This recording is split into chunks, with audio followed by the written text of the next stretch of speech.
আজকে আপনাদেরকে আইএলটিএস পরীক্ষার রিডিং সেগমেন্টের সামারি কমপ্লিশন টাইপ কোয়েশ্চেনের একটা সহজ টেকনিক শিখিয়ে দিব, যেটা আপনাদেরকে প্রশ্নগুলো খুব সহজে সমাধান করতে অনেক হেল্প করবে। আসুন হাতে কলমে দেখিয়ে দিই। যেমন এখানে দেখেন, wood is a traditional building material but current environmental concerns are encouraging dash to use wood in modern construction projects। অনেক বড় সেন্টেন্স, সবচেয়ে গুরুত্বপূর্ণ শব্দ হচ্ছে wood।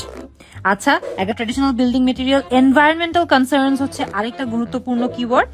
এনকারেজিংটা অনেক ইম্পর্টেন্ট বিকজ এটা একটা ভার্ব প্লাস আইএনজি, অর্থাৎ এনকারেজিং এর পরে যে অবজেক্টটা আমরা পাবো, ভার্ব প্লাস আইএনজি এর পর যে অবজেক্টটা পাবো, আমরা একইভাবে প্যাসেজেও একটা ভার্ব প্লাস আইএনজি যেটার অর্থ এনকারেজিং এর মতো কাছাকাছি, তারপরেও আমরা একই একটা অবজেক্ট পাবো যেটা আমাদের আনসার হবে।